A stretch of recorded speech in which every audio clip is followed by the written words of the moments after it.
할렐루야. 아멘. 네, 반갑습니다. 이 시간 출애굽기 12장 40절로 41절의 말씀을 의지하여서 함께 말씀을 나누고 싶습니다. 요즘 학생들, 청년들 사이에서 어떤 것이 유행이냐면요, MBTI가 유행입니다. 다들 아시죠? MBTI는요, 마이어스라는 사람과 브릭스라는 사람이 융이라는 융이라는 심리학자의 이론을 따서 심리 유형론을 가지고 고안한 자기 보고식 성격 유형 검사입니다. 쉽게 말해서 그냥 성격 유형 검사입니다. 성격 유형 검사. 이 MBTI는요, 이 성격 유형을 총 16가지로 분류하여서 성격 유형을 보다 객관적으로 이해할 수 있게끔 그렇게 고안이 되었습니다. 이 MBTI 검사는 비교적 이제 검사 시간도 짧고 또 그렇게 질문하는 그런 항목도 많지 않기 때문에요, 쉽게 접근을 할 수가 있습니다. 여러분들도 재미로 한 번쯤은 MBTI 검사를 해보셨을 것이라 생각이 됩니다. 그리고 이곳에 있는 거의 대부분의 모든 분들은 내 MBTI 유형이 어떤 유형인지도 알고 계실 것 같습니다. 저는 지난주에 여러분들과 처음 인사를 나누었죠. 그래서 여러분들과 같이 이야기를 한 청년들도 있는데 극히 드문 것 같아요. 네, 앞으로 서로 좀 알아가야 하는데요. 제 MBTI는 뭘까요? 네, 저는 ESFJ입니다. ESFJ. 이곳 가운데 혹시 ESFJ 이 유형을 가진 분들은 좀 반가울 것 같은데요. 이 ESFJ의 특징은요, 사람들 사이에서 중재자 역할을 잘한다. 정직하고 현실적이며 낙천적인 성격이다. 배려심이 있고 예의 바르고 친절하다. 언제나 정직하고 현실적이면서 또 긍정적인 성격으로 조화와 균형을 잡는다. 사람들과의 그 상호 활동을 통하여서 에너지를 얻으며 타인을 잘 돕는 성향을 갖춘다. 현실주의자이기 때문에 가능 여부를 계속해서 생각한다. 이것이 저라고 합니다. 네, 이것이 저라고 합니다. 여러분들은 어떠한 MBTI를 가지고 있습니까? MBTI를 통하여서 자기 자신이 누군지도 모르고 있다가 내가 이런 사람이었구나, 내가 이런 사람이구나 라는 정체성을 발견하게 되는 경우들이 많다고 합니다. 요즘 청년들 보면 참 많이 바쁜 것 같아요.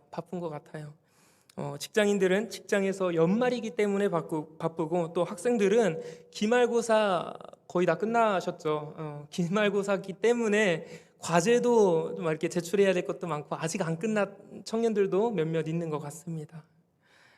아무튼 이렇게 우리가 우리의 미래를 위해서 함께 열심히 애쓰고 또 준비하고 노력하는 모습이 여러분들 이 땅의 청년들 아니겠습니까? 그런데 여러분들 그렇게 노력하며 이 인생을 살아가는데 여러분 자신이 누구인지에 대해서 정확하게 알고 있습니까? 삶 속에서 끊임없이 준비하고 노력하고 분주하게 살아갑니다. 그런데 내가 누군지 모르는 거예요. 내가. 그래서 요즘 MBTI가 젊은 사람들 사이에서 유행처럼 번진 것이 바로 이 이유인 것 때문인 것 같습니다. 하루하루를 노력하며 살아가지만 정작 내가 어떤 사람인지는 모르는 거죠. 내가 어떤 사람인지는 모르는 채로 살아가는 거죠. 내 자신에 대해서 잘 알고 있는 것 같은데 막상 내 자신에 대해 잘 모르는 이러한 상태에서 그냥 간단한 몇 가지 질문을 통하여서 객관화된 자료로 당신은 이런 사람입니다 하고 정의를 내립니다. 그것으로 잘 몰랐던 나의 모습을 발견하게 되고 또 나의 정체성을 찾게 되는 것이죠. 오늘 말씀을 준비하면서요, 이러한 사회적인 흐름이 우리의 영적 상태일 수도 있겠다고 생각을 했습니다. 교회 공동체 안에서 여러 가지 모습과 모양으로 섬김의 자리를 지킵니다. 하지만 내가 영적인 정체성이 무엇인지에 대해서 잘 모르는 경우들이 있습니다. 세상 가운데서 열심히 살아갑니다. 나의 미래를 위해서 열심히 준비합니다. 하지만 내가 어떠한 정체성을 가지고 살아가는 사람인지 모르는 그러한 상태. 오늘 본문을 통하여서 하나님께서 우리가 지금 어떤 사람인지에 대해서 정확하고 또한 분명하게 말씀하고 계십니다. 430년 동안 이스라엘 민족이 애굽에서 노예로 살아가다가 놀라운 하나님의 은혜로 그 애굽에서부터 벗어나게 됩니다. 출애굽을 하게 된 거죠. 이스라엘 민족이 그 힘들었던, 그 지옥 같았던 애굽에서의 생활을 벗어나 이제 하나님이 계획하신 젖과 꿀이 흐르는 땅으로 나아가게 된 것이에요. 여러분들, 이쯤에서 우리가 한번 고민해보고 생각해 보아야 할 부분이 있습니다. 그것이 무엇이냐면요, 그 이스라엘 민족이 출애굽을 했을 때, 애굽으로부터 나왔을 때 그들의 마음은 어떠했을까요? 하나님께서 10가지 재앙을 통하여서 하나님의 살아계심을 생생하게 증명했습니다. 보이셨습니다. 이스라엘 민족 마음 가운데는 하나님은 살아계시구나. 더 이상 우리 조상의 하나님, 어머니의 하나님, 우리 아버지의 하나님이 아니라 나의 하나님이시구나 라는 그러한 믿음을 가졌을 거예요. 그런 하나님께서, 그런 믿음을 가진 상태에서 하나님이 인도하신다라는데 여러분들 신뢰가 되지 않습니까? 기대가 되지 않겠습니까? 더 이상 노예로 살아가지 않아도 된다라는 그 마음, 그 10가지 재앙을 통하여서 하나님을 경험하면서 하나님이 실제로 존재한다라는 그러한 믿음을 가지고 있었습니다. 이러한 믿음과 마음을 가지고 애굽에서 벗어나 젖과 꿀이 흐르는 땅으로 갈 줄 알았는데요, 출애굽을 하고 나서 가장 먼저 맞닥뜨린 것은 광야였습니다. 그 광야 생활이 하루 이틀도 아니고 1년 2년도 아니고 무려 40년 가까이나 하게 된 것이죠. 여기서 다시 한번 우리는 생각해보고 고민해야 돼요. 그렇게 됐다라면, 이 광야 가운데로 나오게 됐을 때 그 이스라엘의 민족의 마음은 어떠했을까? 실망이 가득했을 거예요. 하나님이 살아있다라는 것을 두 눈으로 똑똑하게 보고 직접 경험하고 체험하면서 그런 믿음을 가지고 애굽에서부터 나왔는데요, 내가 있는 곳을 보니까, 현실을 보니까요, 젖과 꿀이 흐르는 땅이 아니에요. 광야인 거예요. 얼마나 실망스러웠겠습니까? 어쩌면 그곳에서 괜히 나왔다라는 그러한 생각을 했을 수도 있습니다. 여러분들, 우리가 지금 이와 같은 상황 아니겠습니까? 신앙생활을 하면서요, 예배를 드리면서요, 하나님의 은혜와 하나님의 살아계심을 우리는 경험합니다. 체험하죠. 나의 삶 가운데 은혜가 충만하고 내가 지금 당장이라도 우리 주님을 위하여서 무엇이라도 할 수 있을 것만 같습니다. 그런데 지금 있는 나의 위치를 보면은, 내가 지금 어느 곳에 있는지 그것을 발견하는 순간 나의 마음 가운데 실망감이 가득 차게 되죠. 하나님의 살아계심을 경험했는데 여전히 나의 삶의 자리는 아무것도 보이지 않는 광야라는 것에 실망하게 되는 거예요. 정말 하나님이 나의 삶 가운데 함께하고 있는 것이 맞는가? 정말 하나님이 살아계신 것이 맞나라는 생각이 우리를 지배하게 됩니다. 그런데 오늘 하나님께서 우리에게 이렇게 말씀하십니다. 너희는 하나님의 군대야. 여호와의 군대야. 오늘 본문을 보니까요, 하나님이 이스라엘 민족을 광야로 인도하십니다. 광야로 인도하시면서 그들을 향하여서 어떻게 부르고 있냐면요, 여호와의 군대라고 말씀하고 계십니다. 여러분들, 생각을 한번 해봅시다. 이스라엘 민족이 애굽에 있었을 때 그들의 신분은 무엇이었습니까? 종이었죠. 노예였죠. 그 애굽이 종과 노예였던 그들에게 군사훈련을 시켰을까요? 아니죠. 그들에게 칼이나 창, 활 같은 이러한 무기들을 쓰는 방법을 알려줬을까요? 아니죠. 군사훈련을 시켰다간 자칫하면 반란을 일으킬 수도 있기 때문에 군사훈련은 시키지도 않았을 것입니다.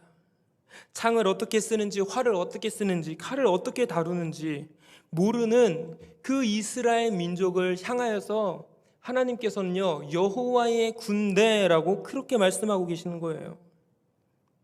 아무런 군사훈련을 받지 못하여서 그 120만 명이 오합지졸로 애굽을 떠나는 그 모습을 보면서요, 하나님께서는요, 여호와의 군대라고 이야기를 하고 있다라는 거예요. 아무런 준비가 되지 않았고 모자른 것 투성이인 그들을 향하여서 여호와의 군대라고 이야기를 하고 있다라는 겁니다. 여러분들, 우리도 마찬가지예요. 우리들이 하나님의 은혜를 경험할 준비가 되어서 하나님께서 은혜를 주신 것일까요? 우리가 충분히 나는 구원받을 만한 자격이 되는 사람이야, 그렇기 때문에 하나님께서 우리를 구원해 주신 것일까요? 우리가 하나님 앞에서 잘난 것이 있기 때문에, 우리가 하나님 앞에서 뭔가 내세울 것이 있기 때문에 하나님이 우리를 사랑하시는 것일까요? 아무런 준비도 되지 않고 자격조차도 없는 우리를 사랑하시고 구원해 주신 것, 여러분들, 이것이 은혜입니다. 이것이 은혜인 거예요. 오늘날 하나님께서 우리를 광야와 같은 인생으로 인도하셨고 부르셨습니다. 그런데요, 여러분들, 우리가 잊지 말아야 할 것이 있어요. 잊지 말아야 할 것이 있습니다.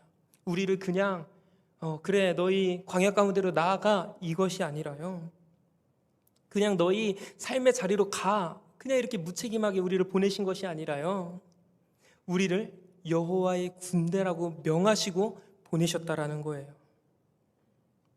아무런 준비가 되지 않은 우리를 향하여서 다른 사람의 군대, 다른 나라의 군대가 아니라 여호와의 군대, 하나님의 군대라고 친히 말씀하시고 우리를 광야로 보내시고 우리를 삶의 자리로 보내셨다라는 거예요. 여러분들, 다시 한번 생각을 해봅시다. 여호와의 군대의 대장이 누구겠습니까? 하나님이신 거죠. 여호와의 군대의 총 책임자는 누구겠습니까? 하나님이시죠. 세상의 눈으로 봤을 땐 우리가 아직 세상의 기준에 못 미칠 수도 있어요. 부족할 수도 있습니다. 하지만 잊지 말아야 할 것은 하나님께서 우리를 광야와 같은 그 삶의 자리로 부르면서 하나님의 군대라고 그렇게 말씀하고 계신다라는 거예요. 이스라엘 민족이 애굽 가운데 있었지만 하나님의 은혜로 그곳으로부터 벗어나게 됐듯이, 여러분들, 우리도 이 땅 가운데 오신 예수 그리스도로 인하여서 우리가 죄악 가운데 있었지만 그 죄악으로부터 벗어나게 된 거죠. 그런데 하나님께서 무책임하게 그냥 우리를 단순하게 죄악에서만 벗어난 것이 아니라, 그 신실하신 하나님께서는요, 우리를 그 죄악으로부터 벗어남과 동시에 우리에게 정체성을 부여해 주신 거예요. 너희는 여호와의 군대야. 너희는 여호와의 군대야. 너희의 인생, 너희의 삶 다 내가 책임지는 거야. 우리는 이 예배당을 벗어나는 순간 다시 광야와 같은 삶이 시작될 것입니다. 또다시 광야 가운데로 나아가지만 나는 하나님께서 나의 삶을 책임지는 하나님의 군대라는 것을 잊지 않길 간절히 소망합니다. 우리 주님께서는요, 너무나도 신실하신 분이시죠. 우리를 광야 가운데로 불러놓으시고 분명하게 책임지시는 분이 우리 주님이시길 믿으시길 바랍니다. 할렐루야. 그 신실하신 주님을 의지하는 마음으로 우리가 함께 이 시간 함께 또한 찬양하고 또한 기도하면서 나아갔으면 좋겠습니다.